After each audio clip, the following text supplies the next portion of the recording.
Well, well, what do we have here? Richard Blackstone's voice sliced through the Plaza Hotel's refined atmosphere. He stared at 12-year-old Damon like examining a bug. Did someone's help bring their little pet to work?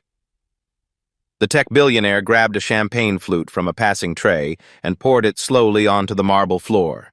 The golden liquid spread in a puddle at Damon's feet. Oops, Richard smirked. Maybe Mommy can clean that up later. He pulled out his wallet, peeled off a 20, and threw it into the wet mess. There's your tip. 300 millionaires watched in stunned silence.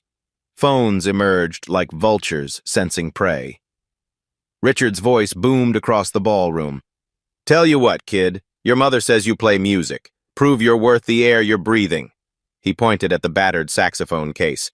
Play the sax, and I'll adopt you. Damon stood frozen in the puddle, humiliation burning his cheeks crimson. Have you ever watched a monster disguised in a tuxedo? What happened next ended his reign of terror forever. The humiliation hung in the air like smoke. But to understand why this moment would shatter more than just a 12-year-old's pride, you need to know who Damon Williams really was, and more importantly, who he could become. 3 hours earlier, Damon had pressed his face against the cold window of the Queens-bound subway. The city blurred past in streaks of light and shadow. His saxophone case sat heavy across his lap, not just an instrument, but a lifeline to dreams that seemed impossibly far away. The apartment he called home was a one-bedroom box on the 4th floor of a building that had seen better decades. Paint peeled from walls like old scabs. The radiator clanged through winter nights, providing more noise than warmth. Cockroaches scattered when lights flickered on. The hallway reeked of fried food and broken promises. But in the corner, near the window that faced the fire escape, sat something precious. A small music stand his mother had bought from a pawn shop for $15. Its metal legs were bent, its surface scratched, but it held sheet music like an altar holds prayers. This was where Damon practiced. Every day after school, while other kids played video games or hung out at corner stores, he climbed onto the fire escape with his father's saxophone. The metal grating was cold against his knees, but it was the only place he could play without angry neighbors pounding on thin walls. Mrs. Carter from 4B had complained about the noise. Mr. Rodriguez had threatened to call the super. Even the building's elderly superintendent had shuffled up 4 flights of stairs to deliver the landlord's warning, "Keep that racket down or find somewhere else to live." So Damon played in the cold, in the rain, in snow that made his fingers numb and his breath visible in small clouds. He played because music was the only language that made sense of his father's absence. He played because every note brought him closer to understanding who Marcus Williams had been. The saxophone itself told a story of sacrifice and hope. Dents marked its brass surface, battle scars from tours in Afghanistan, where Staff Sergeant Marcus Williams had carried it through desert bases and forward operating posts. When other soldiers cleaned weapons, Marcus played jazz standards under star-filled skies, his music a reminder that beauty could survive even in the darkest places. Marcus never came home. An IED on a supply route outside Kandahar ended the music on a Tuesday morning when Damon was 5 years old. The Air Force Honor Guard had folded an American flag with military precision, but they'd also handed Carmen something else. Her husband's saxophone case, worn and weathered, containing an instrument that still held echoes of love songs and lullabies. "Your daddy believed music could build bridges where words failed," Carmen told Damon on his 6th birthday, placing the saxophone in his small hands for the first time. "Maybe you'll play those bridges too." 7 years later, Damon had built bridges to places his mother couldn't even imagine. His fingers moved across the keys with intuitive grace, finding melodies that seemed to flow from some deep well of understanding. His school music teacher, Mrs. Rodriguez, had pulled Carmen aside after parent conferences with urgency in her voice. "Your son has something special," she'd whispered, glancing around to make sure no other parents were listening. "Real special. But he needs proper training, private lessons. Maybe even She paused, as if afraid to voice the dream. Juilliard has a pre-college program. The word hung between them like a beautiful impossibility. Juilliard, where Marcus had dreamed of studying before life took him in different directions, where Carmen herself had once been accepted, before her mother's cancer diagnosis forced her to choose between her future and her family. 20 years ago, Carmen Williams had been Carmen Rodriguez, a piano prodigy from the Bronx, whose fingers could make keys weep and soar. She'd practiced 8 hours a day, won every competition she entered, earned a full scholarship to study classical performance at the world's most prestigious conservatory. Then the phone call came. Ovarian cancer. Stage 4. Her mother had 6 months to live. Carmen folded the Juilliard acceptance letter and put it in a drawer. She took a job at a nursing home, spending her days helping her mother eat, walk, remember who she was. The piano lessons stopped. The competitions ended. Her fingers grew stiff from disuse while her dreams slowly suffocated. Her mother lived 3 years longer than doctors predicted. Long enough to see Carmen marry Marcus, a jazz-loving soldier with kind eyes and calloused hands. Long enough to hold baby Damon before cancer finally claimed its victory. Now Carmen worked 3 jobs to keep them afloat. Mornings at a diner in Astoria, slinging eggs and coffee for construction workers who left dollar tips on $20 checks. Afternoons cleaning office buildings in Manhattan, invisible to executives who stepped around her mop bucket without acknowledgement. Evenings like this one, serving champagne to people who spent more on wine than she made in a month. The Plaza Hotel gig was supposed to be different. Premium catering, better tips, and maybe, just maybe, a chance to network with people who could open doors for Damon. Carmen had practiced conversations in the mirror, rehearsing how she might casually mention her son's talent to the right person at the right moment. Instead, her babysitter had canceled 2 hours before her shift. Carmen faced an impossible choice. Lose the job that paid her highest hourly rate, or bring Damon along and pray he'd stay invisible in the corner. She'd chosen hope over caution, a decision that would change everything. The weight of their situation pressed down like winter air. Rent was due in 6 days. Carmen had $847 in her checking account. The rent was down $200. The electricity bill sat unopened on their kitchen table because some truths were too heavy to face before absolutely necessary. Worse yet, Damon's school had announced budget cuts. The music program, his only connection to formal training, would be eliminated after Christmas break. No more instruments. No more Mrs. Rodriguez encouraging him to reach higher. No more school concerts where his saxophone could sing to audiences who actually listened. Tonight represented their last real shot. If Carmen could connect with the right person, if someone could hear Damon play, if a miracle could punch through the wall of indifference that separated their world from the world of opportunity. But miracles, Carmen had learned, usually came disguised as disasters. And disasters, she was about to discover, sometimes wore expensive tuxedos and cruel smiles. In that corner of the Plaza Hotel's grand ballroom, Damon Williams stood with champagne dripping from his worn shoes, his father's saxophone case clutched against his chest like armor. He didn't know that everything was about to change. He didn't know that the man mocking him was about to become the instrument of his own transformation.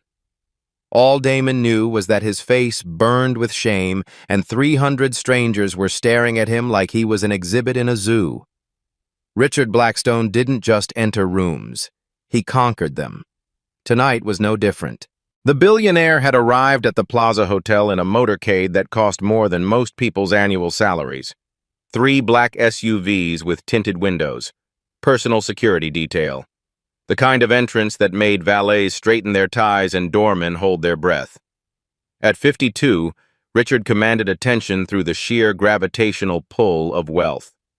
His net worth had crossed $4 billion last quarter, built on facial recognition software that governments and corporations paid astronomical fees to access. His AI algorithms could identify anyone, anywhere, from any camera feed. Privacy, he often joked to investors, was a luxury the modern world couldn't afford. The Armani tuxedo he wore tonight cost $18,000, custom-tailored in Milan, flown to New York on his private jet. His Patek Philippe watch contained more platinum than some small country's entire reserves. Even his cufflinks were a statement, carved from meteorite fragments because earthly materials apparently weren't exclusive enough. But the real power wasn't in what he wore. It was in how he moved through the plaza's grand ballroom like he owned every marble tile, every crystal chandelier, every person breathing the same air. "Richard!" A venture capitalist rushed over, champagne sloshing in his eagerness. "Magnificent donation tonight. 50 million. Truly generous." Richard barely glanced at him. "Tax write-off," he said, already scanning the room for more important conversations. The man's face fell, but Richard had already moved on. This was his pattern. Acknowledge people based on their usefulness. Discard them when they served no purpose. The ballroom was full of admirers who mistook his wealth for wisdom, his success for virtue. His entourage followed at a respectful distance. Vivian, his trophy wife of 8 years, glided beside him in a dress that cost more than a new car. She was beautiful in the calculated way of someone who'd had every flaw surgically corrected.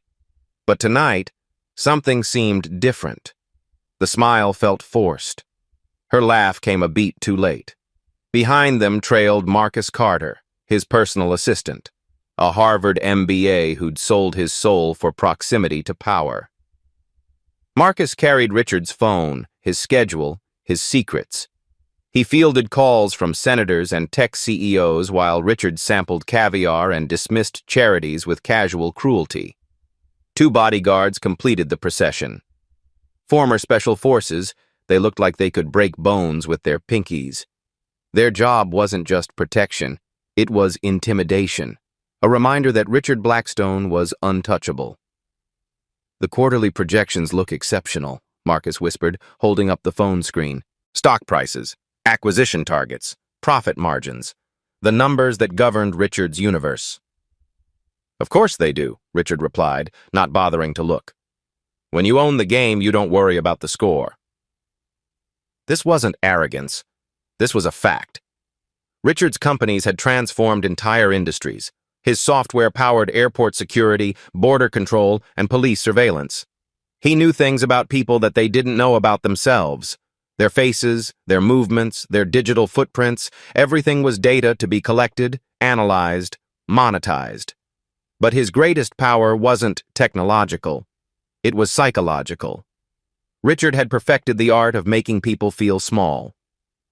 A dismissive glance could end careers. A cruel comment could destroy reputations. Tonight, he was hunting for entertainment, and the staff provided perfect targets. He snapped his fingers at a passing waiter, a young man barely out of college, probably drowning in student loans. The waiter hurried over, trying to hide his nervousness. "These appetizers are cold," Richard announced loudly, though he hadn't touched the tray. "What kind of establishment serves cold food to paying guests?" "I'm sorry, sir. I can get you fresh." "Don't apologize. Fix it." Richard's voice carried across nearby conversations. Other guests turned to watch the spectacle.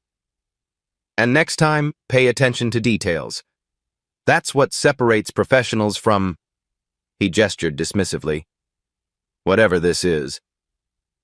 The waiter's face flushed red, but he nodded and hurried away. Richard smiled, satisfied with his demonstration of dominance. Vivian touched his arm gently. "That was unnecessary, Richard." "Was it?" He looked at her with the same cold calculation he used on everyone else. The boy learned a valuable lesson about excellence, considerate charity. But Vivian didn't laugh. Instead, she stepped slightly away, creating distance that felt more than physical. Richard didn't notice. His attention had shifted to something far more interesting across the ballroom. In the corner, near the silent auction tables, he'd spotted movement that didn't belong. A woman in a server's uniform, clearly uncomfortable in this environment. And next to her, a child. A black child with a beat-up case that probably contained some pathetic musical instrument. They looked so out of place, so obviously inferior to everyone else in the room. Richard's eyes gleamed with predatory interest. The evening had just become significantly more entertaining. He began moving toward them, his entourage following like sharks, sensing blood in the water. Other guests noticed the shift in his attention and started turning to see what had captured the great Richard Blackstone's interest. Tonight's charity auction was about to become something else entirely. A demonstration of power. A lesson in knowing one's place in the natural order of things. Richard Blackstone was about to remind everyone why he was untouchable. The moment arrived like a predator finally pouncing on wounded prey. Richard Blackstone had been circling for 10 minutes, watching Carmen refill champagne glasses with the mechanical precision of someone trying to remain invisible. He'd observed how she avoided eye contact with guests, how she positioned herself near walls and corners, how she kept glancing nervously at her son. Damon sat hunched in a chair near the silent auction tables, his father's saxophone case balanced across his knees like a shield. The boy had been perfectly still for nearly an hour, understanding instinctively that movement would draw unwanted attention. But Richard Blackstone lived for unwanted attention.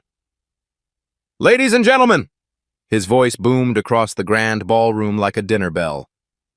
300 conversations stopped mid-sentence. Champagne glasses paused halfway to lips. The string quartet in the corner actually missed a note.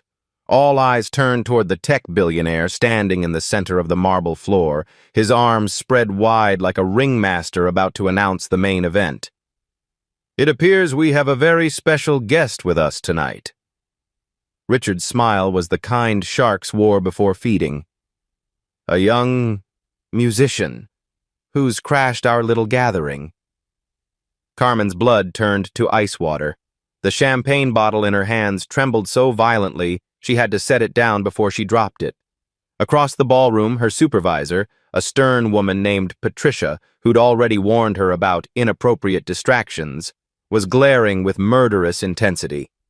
Damon tried to make himself smaller in his chair, but 300 pairs of eyes were already locked on him like spotlights. Phones emerged from purses and jacket pockets. The digital vultures were circling. "Now, I'm a generous man," Richard continued, his voice dripping with false benevolence. "I believe in giving everyone a chance to prove their worth. Even—" He gestured toward Damon with theatrical flourish. "Uninvited guests." A murmur rippled through the crowd. Some guests shifted uncomfortably, sensing the cruelty underneath Richard's words. Others leaned forward eagerly, hungry for the spectacle they sensed was coming. Margaret Carter, the New York Philharmonic's principal violinist, frowned from her position near the auction tables. She'd been watching the boy for the past hour, noting how carefully he handled his instrument case, how his fingers occasionally tapped silent rhythms against his leg. Something about him felt different, familiar. But Richard wasn't interested in subtlety or observation. He was interested in domination. "That case you're clutching, son." The word son dripped with condescension. "I'm assuming it contains some kind of musical instrument, am I right?" Damon nodded slightly, his throat too tight for words. "Excellent!" Richard clapped his hands together. "Now here's what we're going to do. You're going to stand up, walk to the center of this beautiful room, and show all these nice people what you can do with that." He squinted at the battered case. "Whatever it is you've got in there." The silence in the ballroom was suffocating. Carmen took a step forward, her maternal instincts overriding her terror. But Damon caught her eye and shook his head slightly. He wouldn't let his mother sacrifice her job to protect him.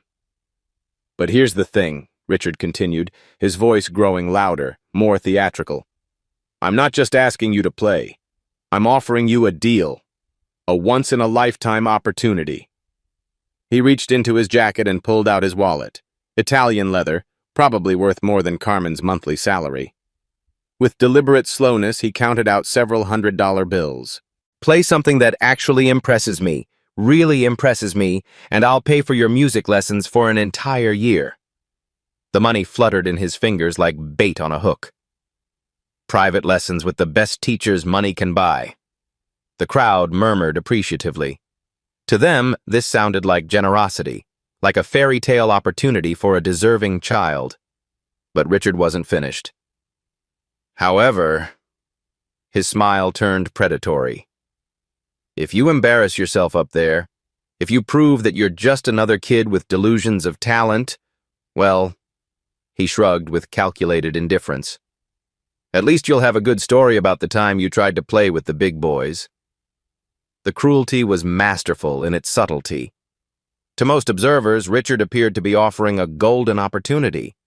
But Damon understood the true nature of the trap. This wasn't about music or generosity. This was about public humiliation disguised as charity. Patricia, Carmen's supervisor, was frantically signaling for her to intervene, to remove her son before this spectacle could continue. Other staff members had stopped working entirely, drawn into the drama unfolding in their workplace. "Come on now," Richard's voice took on a taunting edge. "Don't keep us waiting. Your mother works very hard to get you into fancy places like this. Surely you don't want to waste such a generous opportunity." The word generous was a blade wrapped in velvet. Every person in that ballroom understood the subtext. This boy didn't belong here. His mother was a charity herself, and now her son would provide entertainment for his betters. Damon's hands shook as he looked down at his father's saxophone case. The worn leather, the military surplus straps, the dents and scratches that told stories of love and loss and dreams deferred. 300 strangers waited for his answer. 300 phones ready to capture whatever came next. 300 witnesses to what Richard Blackstone assumed would be a lesson in knowing one's place. The question hung in the air like a noose. Do you dare? The silence stretched like a held breath. 300 faces stared at Damon, waiting for him to crumble under the weight of their expectations, waiting for him to run, waiting for him to prove Richard Blackstone right. But something was happening inside the 12-year-old boy that none of them could see. Damon's fingers traced the worn brass latches of his father's saxophone case. Each scratch told a story. Each dent carried a memory. He could almost hear his father's voice through the years, through the distance between worlds. "Music doesn't care about your circumstances, son. It only cares about your heart." Carmen watched her boy from across the ballroom, her own heart breaking with every second of his humiliation. She wanted to rush over, to shield him, to tell these cruel strangers that her son was worth more than all their money combined. But Damon's eyes met hers across the crowd, and in that look, she saw something that stopped her cold. Recognition. This was his moment, not hers to save him from, but his to claim. Damon remembered the fire escape, the cold metal grating against his knees, the way his breath formed clouds in winter air while he played for an audience of pigeons and city lights. He remembered Mrs. Rodriguez pulling him aside after class, her voice hushed with excitement. "You have something special, Damon. Something that can't be taught or bought." He remembered his mother's stories about his father, how Marcus Williams had played jazz in Afghan forward operating bases, how his music had given homesick soldiers a few minutes of peace in a war zone, how he'd believed that beauty could survive anywhere, even in the ugliest places. This ballroom, with its crystal chandeliers and designer gowns and cruel laughter, was just another kind of war zone. And Damon Williams was his father's son. He stood up slowly, the saxophone case heavy in his small hands. His legs felt unsteady, but his resolve was growing stronger with each heartbeat. The crowd sensed movement and leaned forward like predators scenting weakness. But Damon wasn't weak. Not anymore. He walked toward the center of the ballroom, each step more confident than the last. The marble floor stretched before him like a stage, like a battlefield, like a place where dreams either died or were born. When he reached the space Richard had indicated, Damon set his case down carefully. His hands no longer shook as he worked the latches. The brass gleamed dully in the chandelier light as he lifted out his father's saxophone. He looked up at Richard Blackstone, this man who thought money made him powerful, who believed cruelty made him strong. And then Damon spoke, his voice quiet but carrying across the silent ballroom like a prayer. "I'd like to play something for my father." Damon's hands trembled as he assembled his father's alto saxophone. The instrument showed every year of its service, brass tarnished to a warm gold, dents from overseas deployment mapping its history like battle scars. When he attached the mouthpiece and neck, the familiar weight settled into his arms like coming home. The Plaza Hotel's grand ballroom had never hosted anything like this. 300 of Manhattan's elite stood frozen in a tableau of expectation and cruelty, their phones raised like weapons, their breath collectively held. Crystal chandeliers cast prismatic light across marble floors that had witnessed countless galas, but nothing that would matter as much as what was about to unfold. Richard Blackstone stood 20 feet away, arms crossed, that predatory smile still playing at his lips. He'd positioned himself for the best view of what he assumed would be spectacular failure. His wife, Vivian, had stepped back, distancing herself from the cruelty she could no longer stomach. Even his bodyguards seemed uncomfortable with the theater their boss had orchestrated. Carmen pressed herself against a marble pillar, her server's uniform marking her as invisible to most guests, but her eyes burning with a mother's fierce love and terror. Patricia, her supervisor, was making cutting gestures across her throat, universal sign language for, "End this now before it gets worse." But it was too late for endings. This was the beginning of something none of them had seen coming. Damon brought the saxophone to his lips and played a single tentative note. The sound emerged soft and uncertain, barely audible above the ambient noise of shifting feet and suppressed whispers. Some guests exchanged glances, their assumptions about what came next seeming confirmed. Richard chuckled quietly to himself. This was going exactly as planned. The kid would stumble through a few painful notes, the crowd would get their entertainment, and everyone would remember their place in the natural order of things. Then Damon played another note. Stronger this time. Clearer. And then he spoke, his young voice carrying across the silent ballroom. "This is Strange Fruit." The title hit the crowd like a physical blow. Not a crowd-pleasing jazz standard or a safe classical piece, but Billie Holiday's haunting anthem about racial injustice. A song that carried the weight of American history in every note, the pain of generations in every phrase. The choice was audacious, dangerous, perfect. Margaret Carter, the principal violinist who'd been watching from the auction tables, straightened in recognition. She knew this song. She knew its power. She knew the technical demands it placed on even experienced musicians. And she knew that choosing to perform it here, in this moment, took a kind of courage that most adults never possessed. Several guests shifted uncomfortably. This wasn't the light entertainment they'd expected. This was something else entirely. Something that would force them to confront truths they preferred to avoid. The opening notes emerged from Damon's saxophone like a prayer whispered in a cathedral. Soft, reverent. But underneath the gentleness was something else, a strength that seemed impossible from such a small frame. His fingers found their positions with practiced ease, muscle memory guiding him through the opening phrase. Richard's smirk began to falter. This wasn't what he'd expected. The kid was actually playing, really playing. Not the amateur squawking he'd anticipated, but something that sounded almost professional. As Damon moved into the song's haunting melody, the transformation began. His breathing steadied, drawing from techniques he'd learned through countless hours of practice on cold fire escapes. His posture straightened, shoulders back, spine aligned, the stance of someone who belonged exactly where he was standing. The saxophone seemed to grow larger in his hands, or perhaps he was growing to meet its demands. The tentative boy who'd been cowering in the corner was disappearing, replaced by something else entirely. A musician, an artist, a force that commanded attention through talent rather than wealth. The ballroom's acoustics embraced the music like they'd been waiting for it. Sound bounced off marble and crystal, creating a resonance that wrapped around every listener. The room itself seemed to be participating in the performance, enhancing every note, amplifying every nuance. Guests who'd been checking their phones found themselves lowering the devices. Servers who'd been trying to work discreetly stopped mid-step.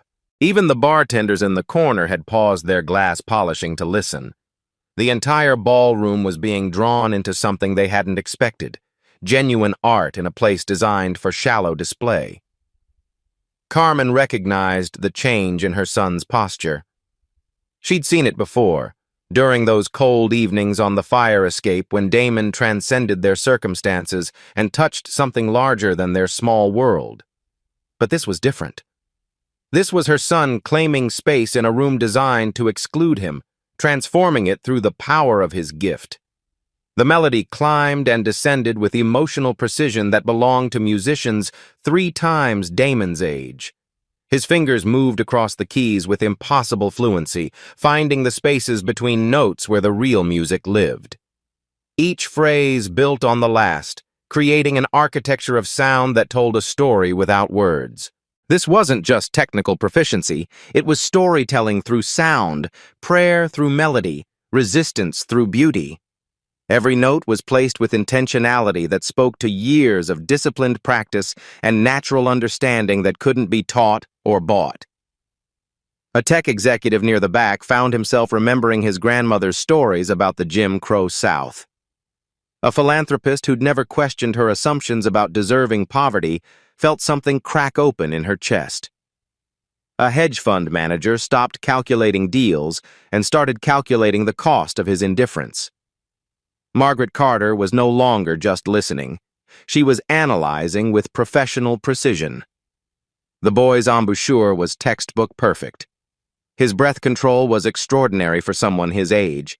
His musical phrasing showed an understanding of the song's emotional landscape that should have taken decades to develop.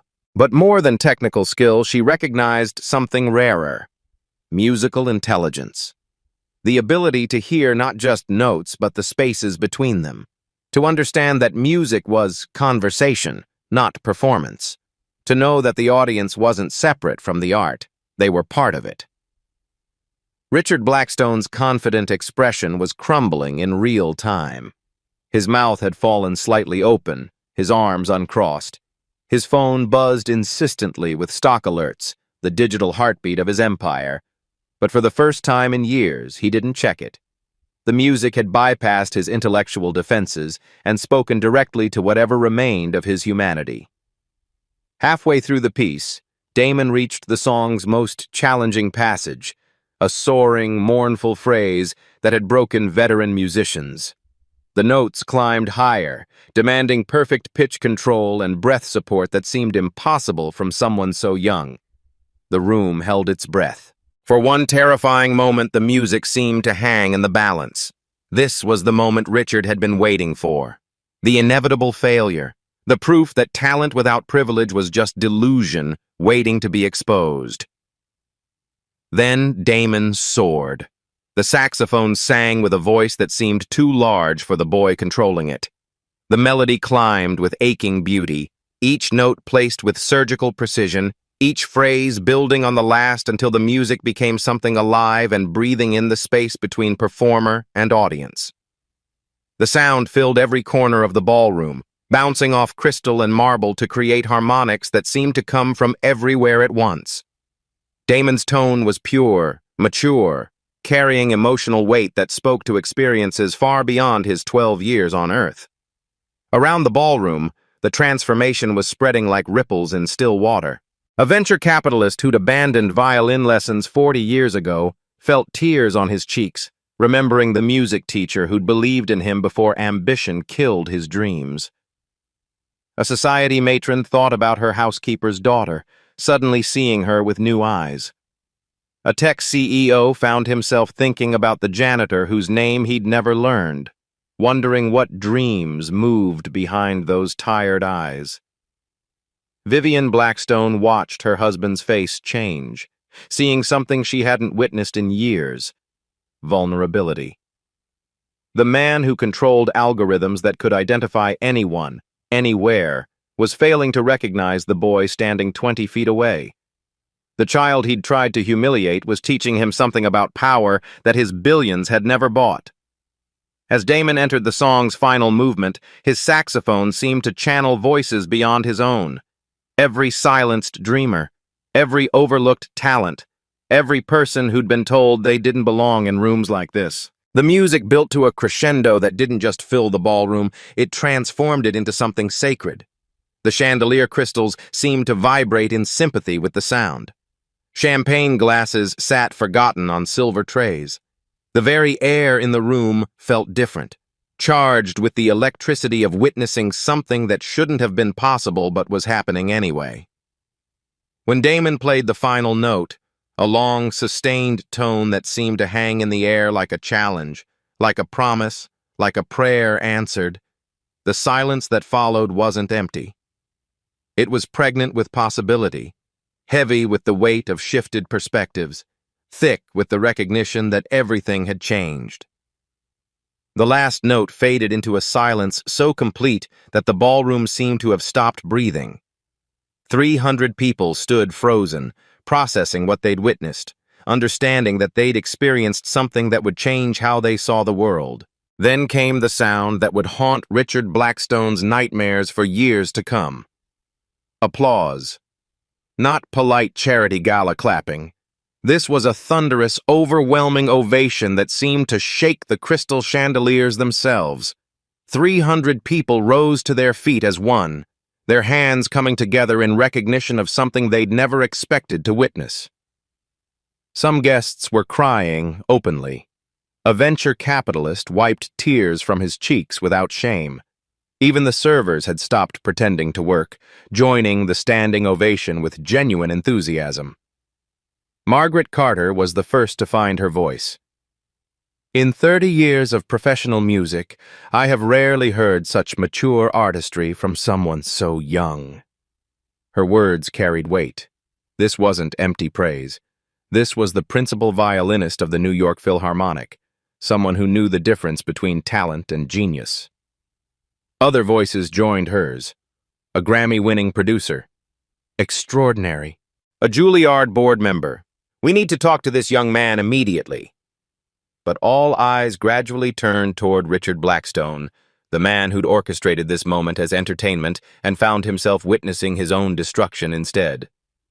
Richard stood frozen in the center of the marble floor, his predatory smile completely erased. His mouth hung slightly open, his arms dangling uselessly. The man who'd controlled every conversation, commanded every room, dominated every situation, looked utterly lost. His wife, Vivian, stared at him with disgust that could no longer be hidden. His assistant held up the buzzing phone, but Richard didn't notice. His bodyguards exchanged uncomfortable glances, uncertain about their role. The phones that had emerged to capture a child's humiliation were now recording something entirely different. Videos were already uploaded with captions like, "Watch, Kid destroys billionaire with one song, and this is what talent actually looks like." Patricia, Carmen's supervisor, was no longer scowling. Instead, she was approaching Carmen with something resembling respect. Other staff members looked at the mother and son with new eyes. But the most powerful moment belonged to Damon himself. He carefully placed his father's saxophone back in its worn case, his movements deliberate and unhurried. The applause continued around him, but he seemed to exist in a pocket of calm. When he finally looked up, his gaze found Richard Blackstone across the room. For a moment, the billionaire and the 12-year-old boy simply stared at each other. One who'd had everything handed to him, one who'd earned everything through dedication. One whose power came from money, one whose power came from truth. Then Damon spoke, his voice quiet, but carrying clearly across the ballroom. Music doesn't know how much money your parents have, sir. It just knows if you're willing to listen. The words hit Richard like physical blows, simple, elegant, devastating in their accuracy. Around the ballroom, guests nodded in recognition of wisdom that seemed impossible from someone so young. Richard's face cycled through emotions, confusion, anger, something that might have been shame. He opened his mouth to respond, to reassert his dominance, to remind everyone who held the real power. But no words came. For the first time in his adult life, Richard Blackstone had nothing to say. The power structure had completely inverted. The man who'd entered as king now stood exposed as the small, cruel person he'd always been. The boy who'd entered as invisible help now commanded the respect of 300 influential strangers. Margaret Carter was already approaching Damon, her business card in hand. Other opportunities were crystallizing: recording contracts, scholarship offers, performance invitations. The very people who minutes ago had seen him as entertainment now recognized him as exceptional. And somewhere in the crowd, phones were still recording. The moment was becoming permanent, viral, undeniable. Richard Blackstone's cruelty would follow him far beyond this evening, but so would Damon Williams's triumph. The boy had played one song and changed everything. What happened next transformed the Plaza Hotel's grand ballroom from a display of wealth into something resembling a job fair for genius. Margaret Carter reached Damon first, her business card already in hand. "I'm the principal violinist with the New York Philharmonic," she said, kneeling to meet his eyes. "We have a youth conservatory program, full scholarship. Are you interested?" Before Damon could answer, a Grammy-winning producer materialized beside them. "I'd like to discuss recording opportunities. That performance needs to be heard by the world." Then came the avalanche. 3 private music teachers volunteered their services, a wealthy widow offering to sponsor his education, the director of Lincoln Center's youth programs, a talent agent whose client list read like a who's who of classical music. Carmen stood against her marble pillar, watching her son's life change in real time. Her hands still trembled from adrenaline, but now it was excitement rather than terror. Patricia, her supervisor, approached with an expression Carmen had never seen before: respect. "I had no idea," Patricia whispered, "about your son's gift. We host cultural events throughout the year. Would you be interested in coordinating them? You clearly understand real talent." Carmen's expertise, her knowledge of music, her ability to recognize artistic excellence was suddenly valuable instead of irrelevant. The woman who'd spent years invisible in service uniforms was being seen for who she really was. But the most interesting conversation was happening across the ballroom. Richard Blackstone stood isolated in a circle of his own making. His entourage had quietly dispersed, sensing the shift in social dynamics. Guests who'd laughed at his cruel jokes now avoided eye contact. The man who'd commanded the room through fear and wealth was experiencing something foreign: consequences. Marcus Carter, his assistant, held up the phone with growing urgency. "Sir, the stock price is dropping. The video is already viral. Had Listen First is trending worldwide." Richard took the phone with numb fingers, scrolling through comments that grew more damning by the minute. The footage was crystal clear: his cruelty, his arrogance, contrasted with a child's dignity and extraordinary talent. The internet had already rendered its verdict. "Sir," Marcus's voice was strained, "Goldman Sachs is calling. They're concerned about the optics. The Robertson Foundation just pulled out of the AI contract." For the first time in decades, Richard Blackstone was learning that money couldn't fix everything. Some damage couldn't be bought, spun, or silenced. Some truths were too powerful to suppress. Vivian approached him slowly, her face a mask of cold determination. "I'm filing for divorce tomorrow," she said quietly. "Tonight was the final straw. I won't be married to a man who tortures children for entertainment." She removed her wedding ring, a 5-carat diamond worth more than most people's houses, and placed it on a nearby table. 20 years, Richard. 20 years I've watched you become this person. I'm done watching. She walked away without looking back, leaving Richard truly alone for the first time since he'd built his empire. Meanwhile, across the ballroom, Margaret Carter was explaining the Manhattan Youth Conservatory to Damon. "It's a preparatory program for serious young musicians. Full scholarship includes private lessons, ensemble work, theory classes. When you're ready, maybe at 14 or 15, we'll help you audition for Juilliard pre-college." Damon's eyes widened. Juilliard. The word his mother whispered like a prayer. The dream his father had carried through war zones, the possibility that had seemed as distant as stars. "The program starts in January," Margaret continued. "Are you interested?" Damon looked across the ballroom at his mother, who was listening to Patricia describe opportunities she'd never imagined. He thought about their apartment in Queens, about practicing on fire escapes, about dreams that had seemed impossible 3 hours ago. "Yes, ma'am," he said quietly. "I'm very interested." But the most unexpected moment came when Richard Blackstone approached them. The billionaire looked aged, diminished, uncertain. His earlier arrogance had been replaced by something that might have been humility. He began, then stopped. The man whose voice had commanded boardrooms and conferences found himself struggling with simple words. "I was wrong. About everything. About your son, about you, about—" He gestured helplessly at the ballroom around them. Carmen studied him with the careful attention of someone who'd learned not to trust powerful men bearing apologies. "What exactly are you saying, Mr. Blackstone?" "I'm saying I'd like to make this right. Your son is extraordinary. He deserves every opportunity. Let me—" Richard paused, seeming to wrestle with unfamiliar concepts like humility and genuine remorse. "Let me help. Not for publicity or tax write-offs, because it's right." Carmen's response surprised everyone, including herself. "The only thing my son needs from you is the respect you should show every person in this room, including your servers."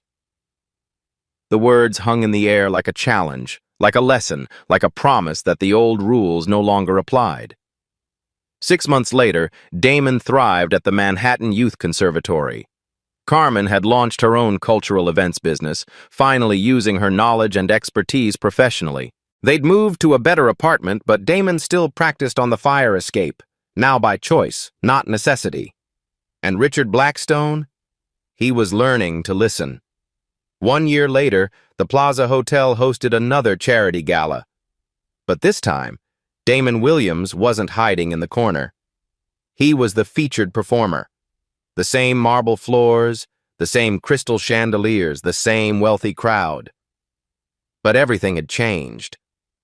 Damon walked onto the stage wearing a concert tuxedo, carrying his father's saxophone with the confidence of someone who belonged exactly where he was standing. In the front row sat Carmen, no longer invisible in a server's uniform, but honored as the parent of the evening's star performer. Margaret Carter applauded from the VIP section. Recording industry executives took notes for future collaborations. And in the back, almost unnoticed, sat Richard Blackstone. Alone. He'd lost his empire, his wife, his social standing. But he'd gained something more valuable, the ability to recognize beauty instead of just consuming it. That night a year ago, Richard had tried to break a child's spirit and ended up shattering his own illusions. The viral video had cost him billions, but it had taught him what money couldn't buy, respect earned through character rather than commanded through fear. Now he quietly funded music programs in underserved schools. No publicity, no tax benefits, just the simple act of opening doors he'd once helped keep closed. As Damon began to play, a soaring jazz piece that filled the ballroom with hope, Richard found himself wiping away tears. The boy had shown him that talent doesn't wear expensive clothes or arrive in luxury cars. It lives in worn saxophone cases and practices on fire escapes. It speaks through calloused fingers and dreams deferred but never abandoned. Today, Damon Williams is a sophomore at Juilliard, his father's dream realized through his own determination and his mother's unwavering support. He still carries his father's saxophone case, but now it travels to concert halls across the country. Every day, in every workplace, school, and community, there are people whose talents remain hidden behind assumptions about what success looks like. How many brilliant minds do we overlook because they don't fit our narrow definition of potential? Have you ever been that person, dismissed before anyone heard your story? Or have you been the one doing the dismissing, judging potential by appearances? What would change if we listened first and assumed second? If Damon's story moved you, there are thousands more like him waiting for someone to believe in their dreams. Subscribe to hear more stories of ordinary people doing extraordinary things. Hit that notification bell, because next week we're sharing the story of a homeless veteran whose chess game in Central Park caught the attention of a world champion. This is just the beginning. Every Tuesday, we bring you real stories of underdogs who prove that talent, character, and determination can triumph over prejudice and privilege. Because sometimes, the most powerful moments happen when the underestimated get their chance to soar. And if you think Damon's performance was impressive, wait until you hear what happened when that chess master realized his opponent wasn't just homeless. He was a former MIT professor whose life took an unexpected turn. That story will challenge everything you think you know about success and failure.